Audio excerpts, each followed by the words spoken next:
Didik TV KPM. Hai, Assalamualaikum warahmatullahi wabarakatuh dan salam sejahtera kepada semua penonton Didik TV KPM. Anda bersama dengan saya pada hari ini, Syafiqah Hanafiah, di Sukses SPM 2021 Pecutan. Apa khabar semuanya? Saya doakan semuanya dalam keadaan yang bahagia dan sejahtera selalu, insya-Allah. Hari ini yang menariknya, kita nak tahu apakah tips, rahsia dan strategi untuk menjawab kertas Pendidikan Al-Quran dan Sunnah kertas 1 bahagian B. Satu persatu bakal dijelaskan. Tapi sebelum tu, kita tahu dulu siapakah guru kita pada hari ini. Jom saksikan.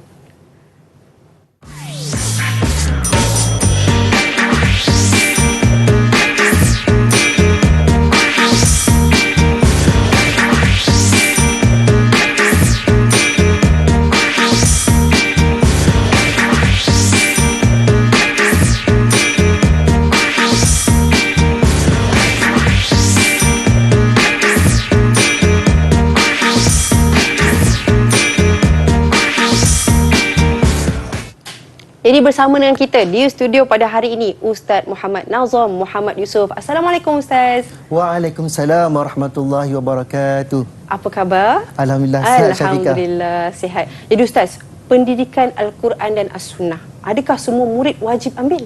Okey.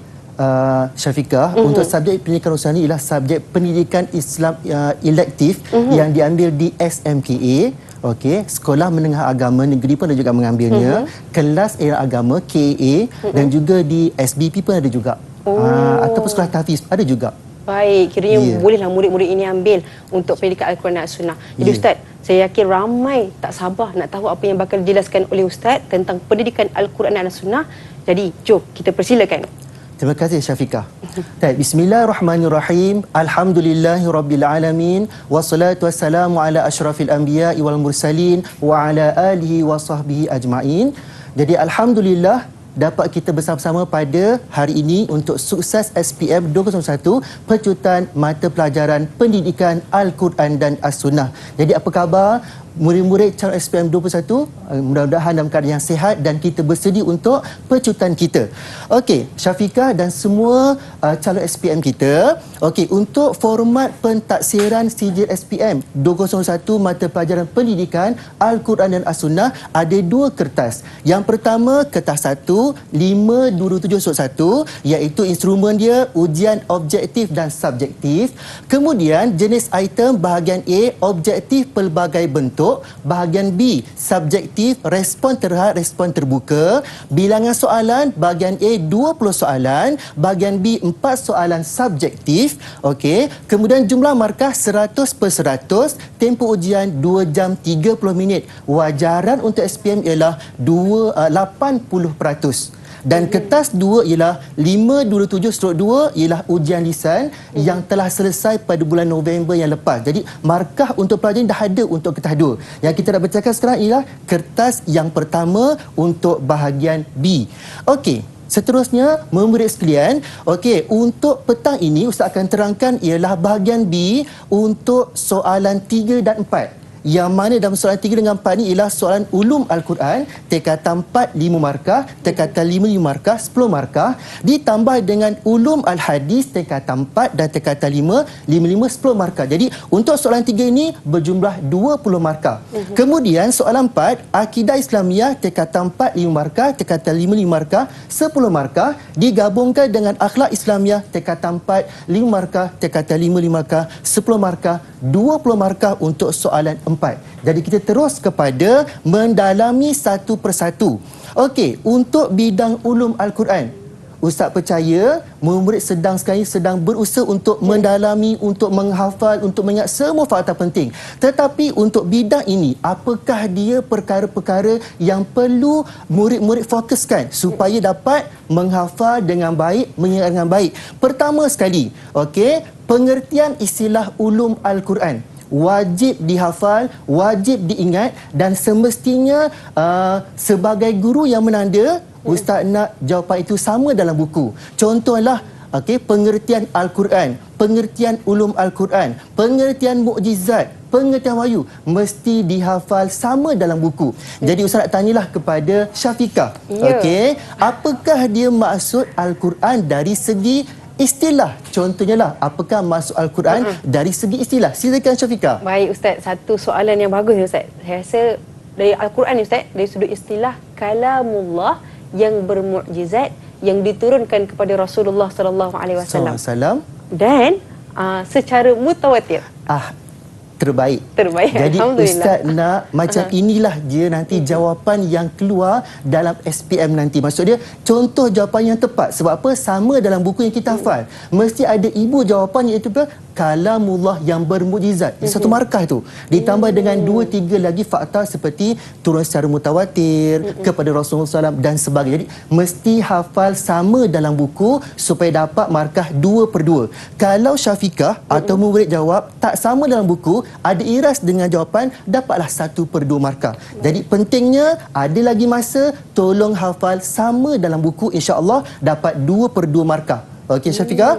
Okey, seterusnya yang kedua, sejarah perkembangan ulum Al-Quran zaman Nabi SAW. Kita kena hafal 2 fakta penting. Kemudian zaman sahabat, ada zaman Sayyidina Abu Bakar, zaman Sayyidina Osman, zaman Sayyidina Ali. Hafal 2 fakta yang paling mudah, yang mana akal kita boleh ingat. Okey. Kemudian zaman Umayyah, 2 fakta, zaman Abbasiyah 2 fakta. Jadi murid-murid hendaklah menghafal dengan baik, menghafal dengan betul sama dalam buku. Yang penting 2 fakta je Syafiqah. Tak perlu banyak. Yang penting 2, yang penting sama dalam buku. Insya-Allah kita dapat jawab dengan baik. Seterusnya, kepentingan. Jika ada kepentingan, jika ada keistimewaan, jika ada ciri-ciri, kita kena hafal 2. Contohnya lah Al-Quran sebagai mukjizat. Apa kepentingan Al-Quran sebagai mukjizat? Okey, kemudian makiyah, apakah ciri-ciri makiyah? Apakah ciri-ciri ayat madaniyah? Jadi kita kena hafal 2 yang paling penting, yang paling mudah. Jadi carilah dalam buku tu yang paling mudah untuk dihafal dan kita boleh mengingat dengan baik, boleh keluarkan baik semula dengan baik. Okey, kemudian perbezaan antara istilah tafsir riwayah, tafsir dirayah, tafsir isyarah, mesti tahu maksud dia, tahu contoh buku dia. At least 2 perkara itu mesti diketahui untuk kita membezakan di antara 3 perkara tersebut. Okey, dan kemudian yang kelima, usaha individu, usaha masyarakat, usaha negara. Okey, semua calon yang dikasih sekalian, Ustaz nak bagi satu tips supaya mudah untuk anak jawab. Usaha individu biasanya melibatkan kepada kita. Bagaimana kita nak mendalami satu perkara tersebut kan? Jadi apa kita kena buat? Kita kena mempelajari, kita kena membaca buku, kita kena mendengar daripada guru-guru, kita kena mungkin melihat ceramah atau mendengar ceramah, pergi ceramah untuk menguasai sesuatu ilmu. Itu ialah usaha individu. Kemudian masyarakat. Bila masyarakat, contoh apa yang dia buat? Dekat kampung kita, dekat taman kita, dekat kawasan perumahan kita, adanya kuliah agama, adanya kelas fardu ain dan sebagainya untuk memenuhi ataupun untuk mengadakan aktiviti supaya sampai kepada masyarakat apa yang kita nak tersebut. Kemudian negara, biasa melibatkan kepada penguatkuasaan, tindakan undang-undang, kerajaan mengadakan kempen. Itu semua boleh digunakan sebagai usaha individu, masyarakat, negara, sesuaikan dengan tajuk yang keluar. Boleh Syafiqah? Boleh. Jadi Ustaz harapkan subjek ini boleh dapat A apa? A plus. Mesti wajib dapat A plus. Jadi usaha sebaik yang mungkin. Okey, seterusnya kita pergi yang kedua, iaitu ulum al-hadis. Ada pelajar yang katakan susahlah Ustaz ulum hadis ni. Kalau Syafiqah suka tak ulum hadis? Saya suka. Sebab kita akan dapat mengkategorikan hadis itu sahih ke, hasan ke dan sebagainya, betul tak? Kemudian kita akan mengetahui nama-nama hadis. Hadis marfu', hadis mauquf, hadis mursal dan sebagainya. Jadi sebenarnya seronok bila kita belajar bidang ulum hadis ni. Kenapa? Dapat memahami hadis yang sahih, hadis yang dhaif, hadis yang palsu dan sebagainya. Okey, pertama Syafiqah dan semua calon sekalian. Pertama, mesti menguasai pengertian istilah hadis dan ulum hadis. Macam sanad, mudah aja. Apa maksud sanad? Rangkaian perawi hadis. Okey, kalau mutawatir, hadis yang diriwayatkan oleh ramai orang, mustahil untuk berbohong. Contohlah Ustaz tanya, bila ke SPM bermula? 2 hari bulan 3, 1 Malaysia tahu. Itu maksudnya mutawatir, benda yang semua tahu. Okey, kemudian gharib, Okey, hadis hasan, hadis sahih, hadis syaz yang mana pelajar kena menguasai, kena menghafal dan kena cari dalam buku tu untuk setiap perkara ini kena kuasai dengan baik. Okey, sebab dia akan keluar pada OPB yang telah pun diterangkan dan juga pada bahagian subjektif akan keluar juga. Okey, kemudian nombor 2, sejarah hadis dan ulum hadis seperti hadis riwayah, hadis dirayah.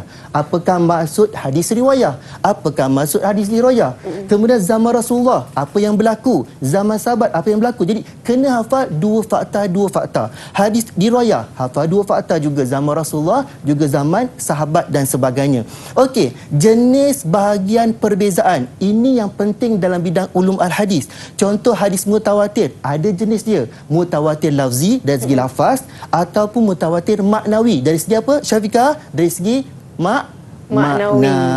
Oh, makna. Maknawi sama juga kan? Okey, kemudian hadis ahad, ada bahagian-bahagian dia. Ada berapa bahagian hadis ahad, Syafiqah? Ingat tak? Dah baca buku kan? Dah ada baca, berapa? Ustaz. Berapa? Sekejap. Ada ahad. 2 ke, Ustaz? Ada 3. Ada 3. Oh, 1 lagi kurang. Jadi kena baca buku lagi. Baik. Kita bila 10 haiban 3. Sempat lagi. InsyaAllah Syafiqah sempat lagi. Dan semua calon untuk kita kuasai semula. Okey, Hadis ahad, hadis sahih, hadis hasan, hadis dhaif, semua itu ada bahagian dia, ada jenis dia yang mana kita kena ingat. Okey, dan kena hafal lah. Okey, kemudian hukum beramal dengan hadis marfu'. Hadis marfu', mauquf, mursal.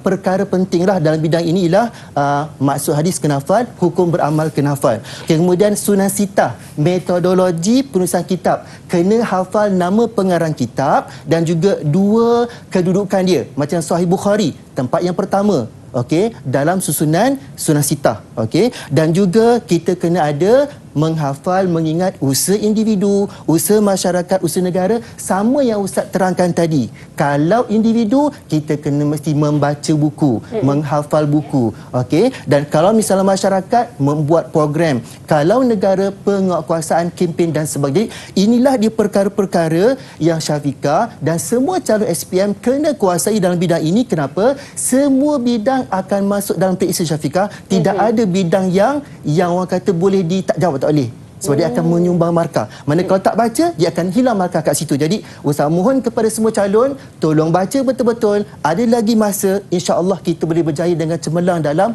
pendidikan Quran Sunnah untuk dapatkan A. Syafiqah, A apa? A+. InsyaAllah. InsyaAllah. Jadi itu dia penjelasan daripada Ustaz mengenai format, ya Ustaz, format peperiksaan pendidikan Al-Quran dan As-Sunnah. Jadi selepas ni banyak lagi, tapi sebelum tu kita berehat seketika. Kita kembali selepas ini. Sukses SPM 2021 Pecutan. Didik TV KPM. Baik, kembali lagi dalam Sukses SPM 2021 Pecutan. Hari ini kita bincangkan tentang mata pelajaran pendidikan Al-Quran dan As-Sunnah kertas 1 bahagian B. Jadi banyak lagi penjelasan yang bakal dijelaskan oleh Ustaz sebentar nanti. Ya Ustaz, dipersilakan. Terima kasih Syafiqah. Anak-anak murid yang dirahmati sekalian, okey, untuk bidang yang kelima ialah akidah Islamiah. So dalam bidang ini, apakah fokus kita yang perlu kita hafal ataupun yang perlu kita ingat dan kuasai? Pertama sekali, pengertian istilah seperti Islam, Rabbani, pahala dan dosa. Semua yang ada istilah, pengertian dia, kita kena hafal supaya boleh keluar pada bahagian OPB, jawab dengan tepat apakah istilah tersebut, dan juga pada bahagian subjektif kita dapat menjawab dengan baik pada pengertian istilah-istilah berikut. Okey, kemudian nombor 2, kepentingan. Contoh, kepentingan berpegang dengan akidah Ahlussunnah wal Jamaah. Kita bersyukur dekat Malaysia ni kita berpegang kepada akidah yang satu, Ahlussunnah wal Jamaah. Maksud dia kita kena tahu apakah maksud dia, apakah pengertian dia, siapakah yang mengasas aliran ini, apa dia punya ciri-ciri dan sebagainya, hingga kita boleh membezakan ciri-ciri ini dengan akidah-akidah lain seperti Jabariyah, Qadariyah dan sebagainya. Jadi kita kena kuasai paling kurang 2. Okey. Kemudian keistimewaan Islam sebagai adin. Mengapa kita memilih Islam sebagai adin, sebagai agama? Kenapa? Pasti ada keistimewaan. Contohnya lah, keistimewaan ini ialah agama Rabbani, agama yang syumul, agama yang sabit dan sebagainya, yang mana setiap pelajar kena menguasai pengertian-pengertian istilah tersebut supaya perkara itu dapat dijawab dengan cantik dan juga dengan betul sebagaimana yang kita belajar dalam kelas. Okey, kemudian perbezaan aliran akidah Mu'tazilah, Qadariyah, cari dua fakta yang paling mudah untuk kita boleh banding bezakan. Okey, Jabariyah, Qadariyah, Mu'tazilah dan sebagainya, yang mana boleh kita banding beza paling kurang dua perkara pada setiap aliran akidah tersebut. Dan juga yang keenam, sama juga, setiap bidang ada usaha individu, masyarakat, negara ikut kepada tajuk. Jadi macam mana pun kita kena menguasai satu persatu usaha tersebut, paling kurang pun dua-dua yang paling mudah lah. Dan Ustaz dah terangkan, maksudnya kita boleh mencipta idea untuk kita menyelesaikan usaha tersebut dengan pelbagai bentuk. Okey, kemudian bidang yang terakhir dalam Al-Quran dan Sunnah, kita ada 6 bidang akhlak Islamiah. Okey, murid-murid sekalian, nampak macam mudah akidah ini. Maksud dia, tak apalah Ustaz, tak perlu baca. Okey, jika murid-murid menjawab tanpa membaca buku, gunakan istilah logik akal semata-mata, sebenarnya markah pun ialah 50-50 sahaja. Untung sabut timbul. Kadang-kadang tak ada markah. Okey, sebab apa-apa pun dia akan merujuk kepada skema pemarkahan. Jadi kita kena kuasai, pertama ialah pengertian istilah dari segi akhlak itu, seperti nifak itu apa, pemimpin itu apa, negara apa itu. Maksudnya kita kena kuasai semua perkara itu sebagaimana dalam buku. Hafalah. Ada lagi peluang sebab kita ada lagi fatrah masa yang ada jugalah, walaupun kita dekat apa istilah, tapi ada juga 10/3 tu ada masa untuk kita membaca buku lagi. Nombor 2, kepentingan. Apakah kepentingan tazkiyatun nafs? Kenapa kita kena bermuhasabah dalam diri kita setiap hari, setiap masa, terutama lepas satu perkara itu berlaku, kita kena muhasabah. Bagaimana kita untuk memperbaiki diri kita. Kemudian menjaga penampilan, kepentingan. Mengapa kita perlu menjaga penampilan? Supaya senang dipandang mata oleh orang lain, supaya dihormati oleh orang lain. Okey, jadi kita kena jaga penampilan kita. Kemudian nombor 4, kesan adab dengan pemimpin. Bagaimana kalau kita beradab dengan pemimpin? Bagaimana kalau tak beradab dengan pemimpin? Jadi kita kena kuasai dua-dua tu. Beradab macam mana, tak beradab macam mana, paling kurang dua kita kena hafal. Dan yang kelima, usaha individu, masyarakat, negara, sama juga yang Ustaz terangkan tadi. Okey. Kemudian selain daripada itu juga, Ustaz nak terangkan juga ialah bagaimana untuk cemerlang dalam Quran Sunnah. Nak dapatkan A tolak, A solid dan A tambah dalam Quran Sunnah. Kita ada 5 soalan besar. Yang pertama ialah OPB, kita ada 20 markah. Soalan 2 ataupun soalan 1 pengajian Al-Quran atau bidang B, pengajian Quran 20 markah, pengajian hadis 20 markah, ulum Quran, ulum hadis yang kita terangkan tadi 20 markah, akidah, akhlak 20 markah, jumlah 100. Dan yang bertulis ini 100%, wajarannya ialah 80%. Tadi yang ujian lisan 20% digabungkan 100% kan. Jadi kita tengok, kalau 5 soalan besar tersebut, setiap satu dapat 14 markah dekat situ, maka dia akan dapat 70 markah per 100. Dan bila kita jadikan wajaran 80%, dia akan dapat 56. Okey, andai kata Ustaz andaikan calon mendapat 17 markah pada ujian lisan yang dah selesai itu, dapat 17, 56 tambah 17 dapat 73, dah mendapat A tolak dalam SPM. Jadi itu gambarannya. Jadi setiap calon wajib berusaha untuk mendapatkan paling kurang setiap satu soalan besar itu mesti dapat berapa? 14 markah, Syafiqah. Jadi tengok balik semula dalam trial hari itu, bidang mana, soalan mana yang dapat bawah 14, kita kena kuasai, kita kena baca, kita kena hafal. InsyaAllah boleh top up untuk kita jawab dengan baik pada 10 hari bulan 3 nanti paper kita. Okey, kemudian kalaulah contohnya dapat 18 markah setiap satu soalan besar, kali dengan 5, 90 markah per 100. Bila wajaran itu menjadi 72 tambah dengan 17 dapat 89, hampir kepada A+, insya-Allah. Okey, dan sebelum itu kita tengok masa kita ialah 2 jam 30 minit. Panjang. Ustaz nak calon tolong jangan tergesa-gesa. Baca soalan betul-betul. Tengok cadangan. Pertama sekali bahagian B. Buat apa? Buat rangka jawapan dahulu. Jangan terus nak jawab semata-mata, nak cepat siap, nak tidur. Tolong kita langkah pertama buat rangka jawapan. Baca soalan, dapat jawapan, kita tulis gunakan tulisan rumi, short form, ringkas-ringkas, kita lock jawapan kat situ. Apakah fakta pentingnya? Okey, dapat, tulis. Tak dapat, pas seterusnya. Kemudian dah habis round pertama ini, kita tengok pada bahagian A pula. Okey, soalan OPB tadi tu kan. Okey, apa jawapannya? Mak wajib ke, majaz ke, 2 harakat, 4 harakat ke? Tulis dekat situ di atas kertas soalan. Okey, round ketiga. Penuhkan kertas untuk bahagian B ni satu persatu. Ambil buklet tu satu persatu hingga lengkap. Mana yang tak lengkap, kita kosongkan, saling isi soalan, kosongkan jawapan, kita terus kepada soalan seterusnya. Jangan berhenti pada satu soalan yang tak dapat tu, fikir sampai dapat, baru kita bergerak. Tak boleh. Dia akan makan masa kita akan siap. Jadi, round yang keempat kat situ, yang kelima, penuhkan mana-mana yang tak lengkap lagi. Ustaz harap, bila hantar tu semua dah lengkap. Di hujung-hujung itu kalau tak ingat, baru kita boleh gunakan logik akal.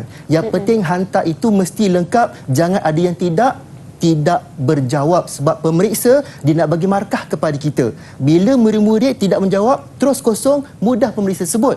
Tapi sedih kepada ustaz sebab ustaz memeriksa mungkin calon ni kan. Jadi nak bagi markah tak boleh. Jadi tolong jawab dengan betul, ikut masa dan sebagainya. Kemudian sebelum akhir sekali, semaklah satu persatu. Supaya kita tidak ketinggalan, tidak kececer, mungkin huraian dan sebagainya kan. Semak satu persatu. Jadi ustaz harapkan calon dapat menjawab dengan tertib, dengan tenang, dengan berhati-hati untuk kita memastikan jawapan kita tepat dengan jawapan skema dan sebagainya. Mudah-mudahan semua calon kita layak mendapat A+, mendapat A solid dan juga A tolak dalam SPM 2021 insya-Allah. InsyaAllah, amin, amin ya Rabbal Alamin. Jadi itu dia penjelasan daripada Ustaz mengenai bagaimana kita nak bahagi masa untuk menjawab peperiksaan Al-Quran, pendidikan Al-Quran dan As-Sunnah. Jadi sebelum tu kita berehat seketika, kita kembali selepas ini dalam Sukses SPM 2021 Pecutan. Didik TV KPM. Baik, bersama dengan saya di Sukses SPM 2021 Pecutan hari ini tentang topik mata pelajaran pendidikan Al-Quran dan As-Sunnah kertas 1 4 bidang utama bahagian B. Jadi Ustaz, saya tak tahu ni. Tadi kita jelaskan tentang masa menjawab. Tapi sekarang ni mungkinlah kita nak tahu juga tentang panduan untuk menjawab peperiksaan Al-Quran dan As-Sunnah. Okey, terima kasih Syafiqah. Yang dikasihi calon SPM 2021, kita tengok sama-sama panduan menjawab. Jadi Ustaz nak, bila pemeriksa atau bila pengawas periksa kata boleh mula menjawab, apa yang perlu kita lakukan? Okey, pertama sekali ialah mulakan dengan pilih bidang yang paling mudah. Kita dah terangkan tadi ada 6 bidang dalam Quran Sunnah. Okey, jadi kalau Ustaz nak tanyalah Syafiqah, di antara 6 bidang tu, bidang apa yang paling Syafiqah suka? Bidang yang paling saya suka Ustaz, bidang ulumul Quran. Bidang ulum Al-Quran, sebab tajuk kita pun ialah Al-Quran dan As-Sunnah kan.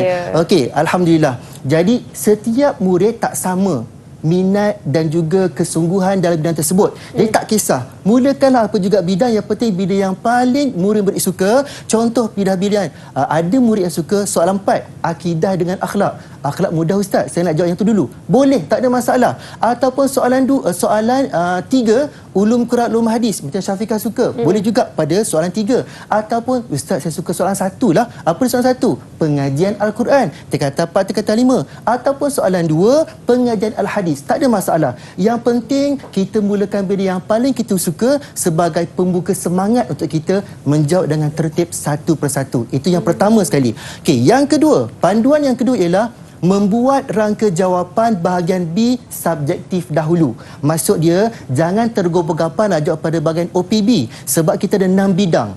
Ustaz takut bila kamu jawab soalan 1 itu khusus itu saja ataupun fokus itu saja, bidang yang ke-6 tu nanti dia akan hilang, dia akan lupa fakta dia. Jadi pertama sekali, Ustaz minta kepada semua calon ialah pertama buat rangka jawapan. Maksud baca soalan, pegang pensel, apakah fakta yang ada perlu dekat situ. Terus lock jawapan. Mengapa kita perlu buat rangka jawapan dahulu? Pertama sekali ialah ingatan masih kuat. Sebab kalau kita fokus pada soalan satu saja, maka bidang keenam akan hilang. Yang kedua, fakta mungkin akan hilang. Yang ketiga, memastikan jawapan tepat dan berpandu dengan fakta yang kita dah hafal. Sebab kita dah bersedia lama kan Syafiqah, nama baca lama dah banyak dah. Jadi banyak yang kita simpan kat kepala ni. Jadi kita biar susun satu persatu. Okey, kemudian nombor 4, lebih fokus dan sistematik. Walaupun kita jawab pada soalan satu, tetapi pada soalan yang keempat tu dah ada isi jawapan yang kita ingat tadi. Yang kita tulis secara ringkas tadi tu kan. Yang penting tulis secara rumi, short form, mereka ringkas untuk kita lock jawapan tersebut. Itu panduan yang kedua. Macam karangan bahasa Melayu kan. Bila kita dah pilih satu karangan, tajuk tersebut, kita kena buat apa? Cari fakta pertama, fakta kedua, 3, 4 dan contoh. Jadi kita tak boleh terus nak jawab sebab mungkin fakta pertama tak kuat. Jadi bila kita periksa, pastikan fakta itu yang paling kuat, yang paling betul. Okey, panduan yang ketiga, menjawab arahan soalan yang tidak memerlukan huraian. Contoh dia, senaraikan, nyatakan, tuliskan apakah. Soalan ini dia perlu satu fakta, satu markah.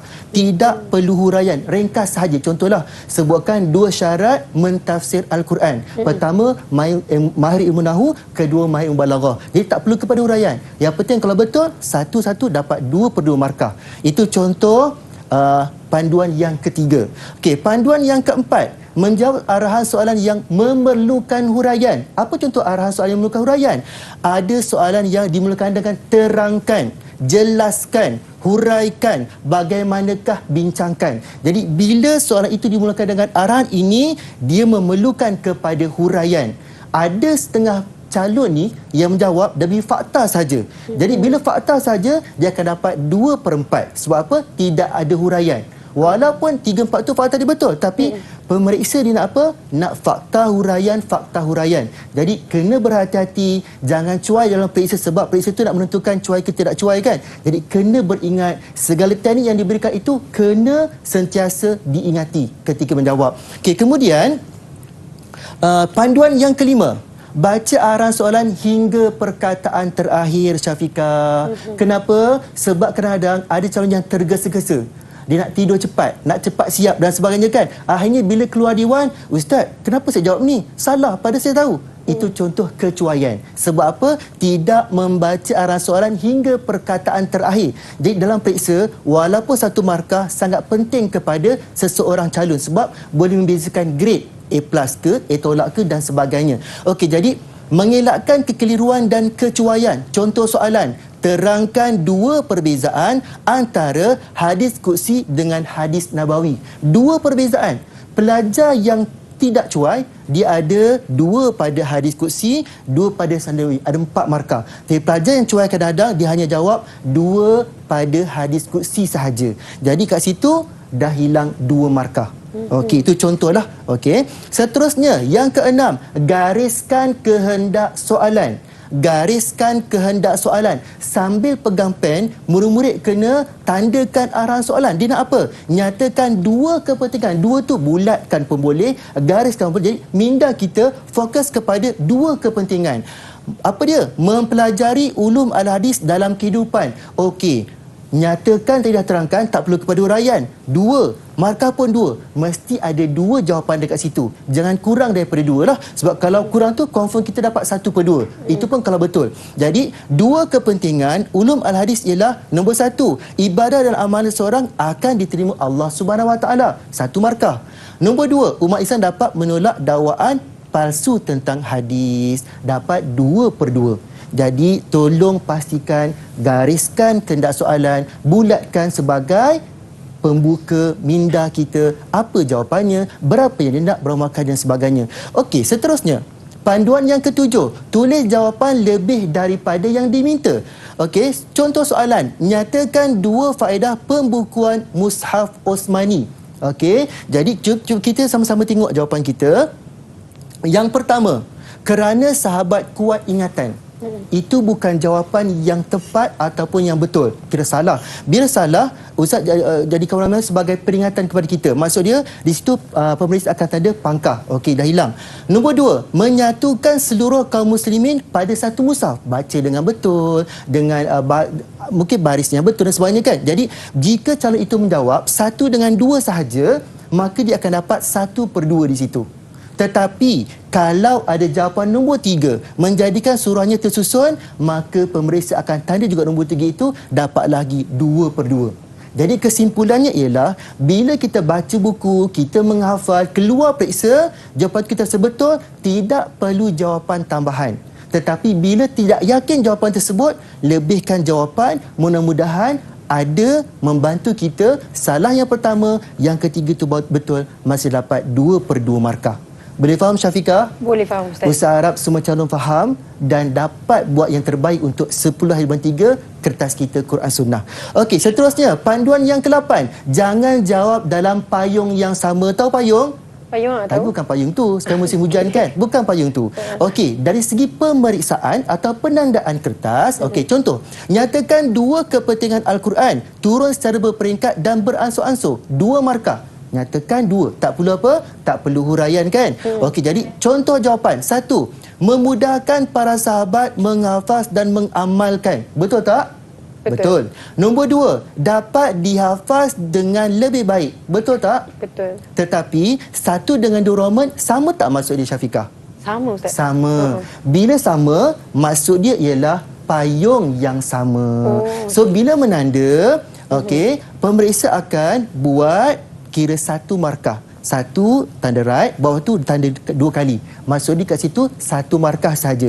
Jadi kalau tidak ada jawapan nombor 3, pelajar ni akan dapat 1/2 je Syafiqah dan juga murid sekalian. Jadi perlu ada jawapan nombor 3. Bukti Al-Quran dari Allah Subhanahu Wa Taala. Betul. Dapat 2/2.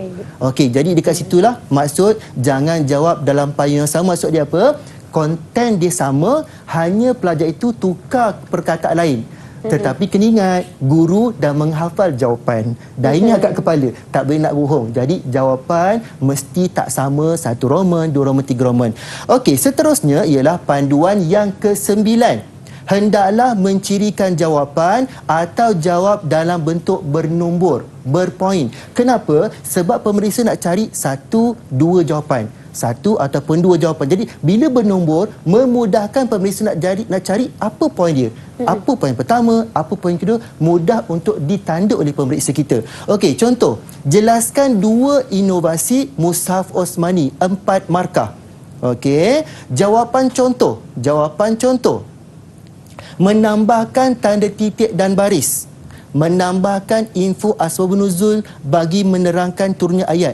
Kalau pelajar jawab yang pertama ini, okey, dapat 1 markah. Kenapa 1 markah? Dia dalam bentuk mungkin dalam bentuk macam karangan Syafiqah. Tetapi bila pemeriksa menanda, tidak ada huraian. Huraian mesti ada kabus kerana agar bagi untuk supaya. Jadi menambahkan tanda titik dan baris, tidak ada huraian. Dapat 1 sahaja. Nombor 2, menambahkan info asbabun nuzul bagi menerangkan turunnya ayat. Nombor 2 ada tak huraian? Ada. Bagi, dapat 2. Jadi bila buat bentuk karangan ataupun sambung terus, dia macam banyak. Tetapi bila ditanda, hanya dapat 3/4 markah saja. Sebab itu pemeriksa lebih suka calon menjawab dalam bentuk bernombor supaya mudah diperiksa, mudah diberikan markah oleh pemeriksa. Okey, kemudian contoh jawapan yang ustaz nak dan semua guru nak macam inilah. Okey, pertama ada isi soalan. 2 inovasi Mushaf Osmani ialah itu mesti ada. Sebab nak tahu itu soalan apa kan? Pemeriksa pun manusia biasa. Jadi kita kena tuliskan kat situ isi soalan dia. Jawapan pertama, menambahkan tanda titik dan baris agar mudah dibaca. Okey, cuba kita biasakan 1 isi 1 baris. Fakta dia, menambahkan titik dan baris 1 markah. Agar mudah dibaca 1 markah, 2. So pemeriksa pejam mata bagi 1, 2, dapat 2/2. Bawah dia menambahkan info asbabun nuzul 1 markah. Bawah dia bagi menerangkan sebab turunnya ayat. Jadi cara nombor 2 ini lebih nampak kemas, lebih nampak tersusun, lebih mudah ditanda oleh pemeriksa. Jadi pemeriksa akan menanda dengan gembira. Dan pelajar pun dapat apa? Dapat markah yang baik. Untuk dapatkan apa Syafiqah? Dapatkan A plus dalam SPM. Jadi Ustaz harapkan kepada semua calon, okey, tolong berhati-hati ketika kita membaca soalan dan juga menjawab periksaan. Ikut tertib, ikut panduan sebab semua sekolah biasa dah buat teknik menjawab. Jadi gunakan segala yang telah pun diajar tersebut dalam hari itu 10 hari bulan 3 supaya menghasilkan keputusan yang cemerlang. Walaupun tahun pertama KSSM, tapi kita nak Quran Sunnah itu mesti cemerlang untuk dapatkan sebelum-belumnya mesti dapat paling kurang pun A tolak dalam SPM, iaitu paling kurang mesti dapat 70 lah, macam tu. Jadi Ustaz sangat berharap berusahalah selagi ada waktu ini untuk kita mencapai A dalam peperiksaan SPM, khususnya bagi mata pelajaran yang kita sayang, pendidikan Al-Quran dan As-Sunnah. Jadi inilah Syafiqah, buat macam ni masa periksa memudahkan, dan bila semua macam ni dia akan nampak cantik, nampak kemas, nampak tersusun. Jadi memudahkan semua pihak. Okey, memudahkan semua pihak untuk dapatkan markah yang baik dalam peperiksaan. Masya Allah, itu dia penjelasan daripada Ustaz tentang panduan-panduan untuk menjawab kertas pendidikan Al-Quran dan As-Sunnah. Jadi Ustaz, saya rasa banyak penjelasan yang Ustaz berikan. Sampai kita lihat yang paling penting ada 9 panduan di sini yang perlu kalau boleh pelajar-pelajar atau murid-murid kita ikut supaya kita dapat skor A yang A+ dalam peperiksaan pendidikan Al-Quran dan As-Sunnah. Jadi kita berehat seketika, kita kembali selepas ini dalam Sukses SPM 2021 Pecutan. Didik TV KPM. Baik, kembali lagi dalam Sukses SPM 2021 Pecutan hari ini, mata pelajaran pendidikan Al-Quran dan As-Sunnah, kertas 1 bahagian B, 4 bidang utama. Jadi, kita nak tahu lebih lanjut ni, apakah strategi ataupun panduan yang boleh diberikan oleh Al-Fadhil Ustaz kita pada hari ini untuk menjawab pendidikan Al-Quran dan As-Sunnah. Jadi Ustaz, dipersilakan. Okey, terima kasih Syafiqah. Murid kasih sekalian, kita pergi kepada bagaimana kita nak menjawab soalan bercirikan elemen kemahiran berfikir aras tinggi, iaitu kebat. Dalam Quran Sunnah ada 6 markah. Mesti 6 markah. Setiap satu soalan besar ada satu kebat dia. Okey, dalam kebat kita mesti ada stimulus, iaitu untuk merangsang minda pelajar untuk berfikir menjawab soalan tersebutlah. Okey, dalam stimulus tu dia boleh letakkan gambar, boleh letakkan ayat Quran ataupun terjemahan ataupun hadis dengan maksud dia juga, ataupun kata-kata hikmah ataupun statistik. Sekarang ni kan musim Covid dan sebagainya kan, boleh bagi graf, boleh bagi grafik dan sebagainya, boleh juga pernyataan tentang sesuatu isu yang berlaku semasa dan sebagainya. Jadi ini di antara bagaimana stimulus itu membantu pelajar untuk menjawab soalan kebat kita. Okey, seterusnya ialah cara menjawab kebat. Okeylah, kalau Ustaz tanya kepada Syafiqah, Syafiqah suka jawab dalam bentuk karangan ke bentuk kotak? Baik, kalau saya suka jawab dalam bentuk karangan Ustaz. Tapi rasanya dua-dua boleh kan Ustaz? Okey, terbaik. Dua-dua diterima dalam penandaan kita, tak ada masalah. Cuma dari segi Ustaz lebih suka dalam bentuk kotak. Kenapa kotak? Supaya pelajar nampak setiap satu kotak itu ada memberi markah. Baik. Contohnya kan, kalau karangan pun diterima juga sebab pemeriksa akan mencari markah itu satu persatu. Cuma kadang-kadang bila bentuk karangan tidak ada huraian, tidak ada huraian dah, jadi terpaksa dicari, tak ada, membuang masa pemeriksa lah. Okey, satu markah, satu kotak untuk fakta. Fakta ni biasa tindakan kita, 4-5 perkataan saja. Apa tindakan kita? Dia tak perlu panjang. Okey. Nombor 2, kotak nombor 2 ialah huraian. Huraian mesti dimulakan dengan kabus, kerana, agar, bagi, untuk, supaya. Kemudian huraian lengkap menggunakan oleh itu, menggunakan kesan, menggunakan akibat. Jadi fakta, huraian lengkap ni saling berkaitan. Okey. Disokong dengan apa? Dengan dalil. Dalam Quran Sunnah, dalil kita boleh gunakan potongan ayat Al-Quran. Contohnya, kalau Allah Ta'ala, la taqrabu zina. Ataupun terjemah boleh diterima juga. Maksud ayat Al-Quran titik 2, janganlah kamu menghampiri zina. Diterima juga. So, dah 2 kat situ. Yang ketiga, hadis. Contohnya, qala Rasulullah SAW, innamal a'malu binniyat. Okey, ataupun terjemahan. Okey, maksud di Rasulullah, setiap amalan bergantung dengan niat. Okey, dan 4 kaedah. Dan yang terakhirlah perumpamaan dalam bahasa Arab. Contohnya apa? Manjada, wajada, al-waktu, kasaif dan sebagainya. Cuma perumpamaan itu mesti dalam bahasa Arab. Tak boleh gunakan terjemahan dia. Okey, kemudian huraian dalil. Satu markah lagi, iaitu kita menguraikan dalil. Tetapi simple saja, iaitu ayat di atas menerangkan tentang umat Islam dilarang melakukan perbuatan zina. Itu saja.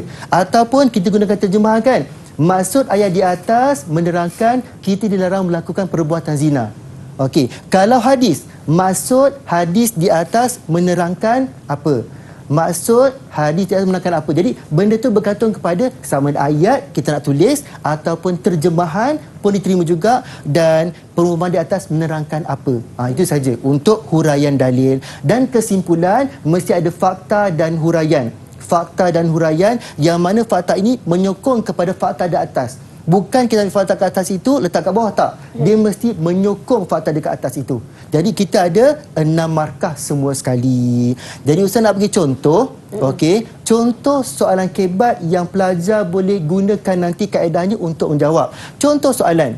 Okey, dibagi stimulus. Okey, gambar perempuan, kemudian pergaulan bebas adalah salah satu punca berlakunya masalah sosial dalam kalangan remaja. Apa soalan dia? Berdasarkan perkara di atas, cadangkan usaha ibu bapa bagi mengelakkan perkara tersebut berlaku. 6 markah. Jadi Syafiqah dan semua calon, jika kita nak jawab dengan mudah, kita kena masuk dalam soalan.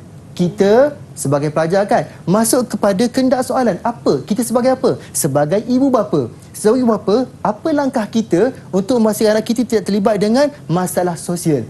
Jadi itu ialah bagaimana kita nak memudahkan mencari jawapan. Okey, jadi kita tengok jawapan kita. Contoh, mukadimah tu boleh diletakkan dalam kotak ataupun di atas kotak. Satu usaha yang boleh dilakukan ibu bapa ialah, okey, fakta dia apa? Memberikan didikan agama. Simple saja. Maksud apa tindakan ibu bapa? Menghantar anak ke sekolah agama. Boleh terima juga. Okey. Kemudian huraian. Kerana didikan agama dapat menjadi peranti dalam kehidupan. Menggunakan kabus dia apa? Kerana. Okey. Kemudian huraian lengkap. Hal ini kesannya apa? Seseorang remaja dapat memahami balasan baik dan buruk jika melakukan suatu perkara yang menyalahi larangan agama. Jadi fakta, huraian lengkap saling berkaitan. Dapat 3 markah dekat situ. Okey. Kemudian disokong dengan dalil. Okey, dalil berkaitan dengan pendidikan. Bila belajar pendidikan, apa dalil yang paling mudah? Qala Rasulullah sallallahu alaihi wasallam, talabul ilmi faridatun ala kulli muslim. Jadi kita kena menghafallah dalil yang mudah, hadis yang mudah supaya dapat kita jawab pada dalil kebat itu dengan tepat sekali. Okey, apa dia huraian dia? Hadis di atas menyatakan setiap muslim wajib menuntut ilmu. Mudah tak Syafiqah? Mudah Ustaz. Huraian tu kita ikut je kat atas tu. Baik. Ayat di atas menerangkan apa, maksud di atas menerangkan apa. Sangat mudah untuk dapatkan markah kat situ. Kesimpulan dia, rumusan dia, ibu bapa hendaklah sentiasa mengawasi tingkah laku anak-anak agar sentiasa mengamalkan akhlak yang mahmudah dalam hidup. Jadi lengkap dekat situ, ada 6 perkara yang akan ditanda oleh pemeriksa dan layak mendapat 6/6 markah. Jadi bila macam ni nampak kemas, nampak tersusun, mudah ditanda. Jadi akhirnya kita dapat markah yang baik. Okey, baik. Seterusnya ialah mesti tulis nombor soalan, ada isi soalan dan jawapan dah lengkap. Maksudnya macam ni, Ustaz nak jawapan kita itu mesti mudah diakses, mudah disemak, mudah dibaca oleh pemeriksa. Kadang-kadang ada setengah murid yang menjawab, tiba-tiba jawapan saja Syafiqah. Jadi pemeriksa pun pening kepala. Dan kadang-kadang satu roman tertinggal, terus kepada 4 roman dah hilang dekat situ. Akhirnya merugikan calon itu sendiri. Jadi kena berhati-hati, tertib dari segi menjawab, susunan satu persatu supaya mudah dibaca, mudah ditanda oleh pemeriksa kita nanti. Okey, seterusnya ialah bagi soalan perbezaan, nyatakan dia dengan jelas perbezaannya. Contoh soalan, jelaskan perbezaan di antara ayat Makkiyah dan ayat Madaniyah. Ada 2 perkara. Pertama, kena buat kotak Syafiqah. Makkiyah, sebelah dia Madaniyah. Tajuk dia ada. Isi pertama ayatnya pendek, lawan dia ayatnya panjang.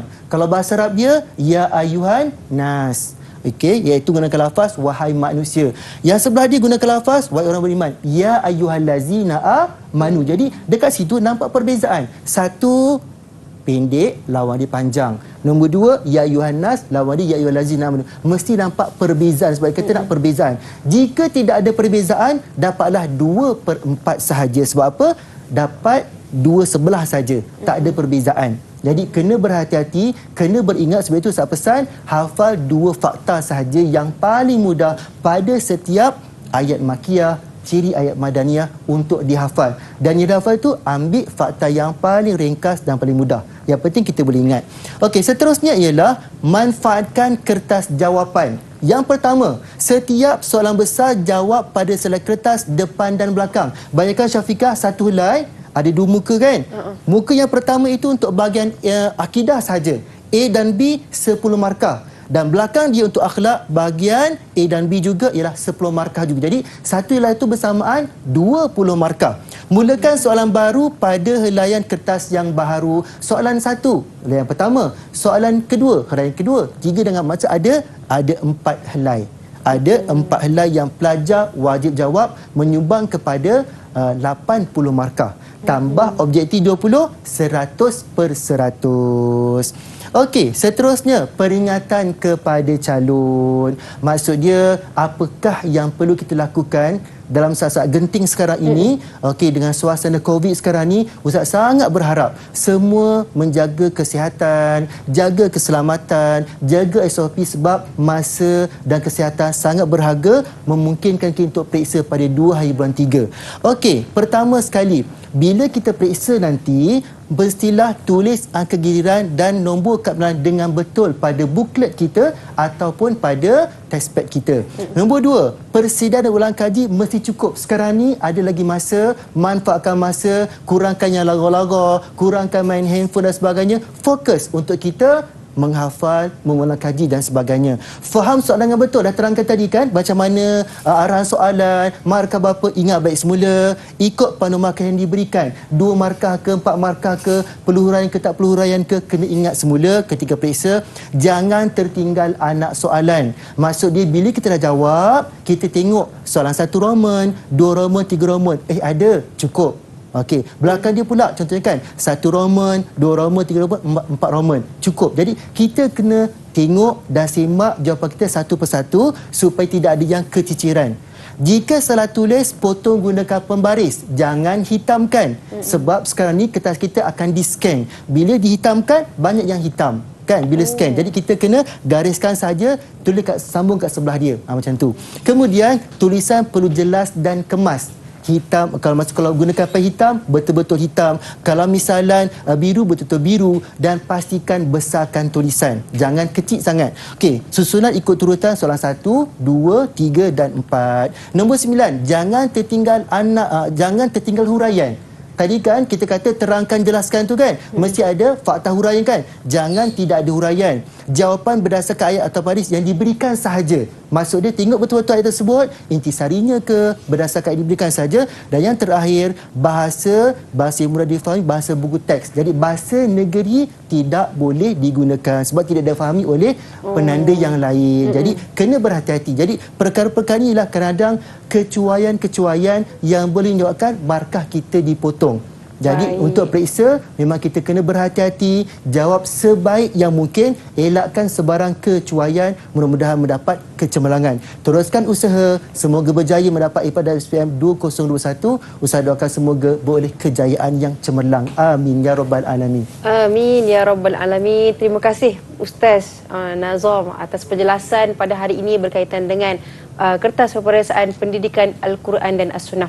Jadi insya-Allah kita doakan yang terbaik buat semuanya, semua calon-calon dan murid-murid yang bakal menghadapi peperiksaan. Jadi insya-Allah kita berjumpa lagi di lain hari. InsyaAllah saya tutup dengan wabillahi taufiq wal hidayah. Wassalamualaikum warahmatullahi wabarakatuh.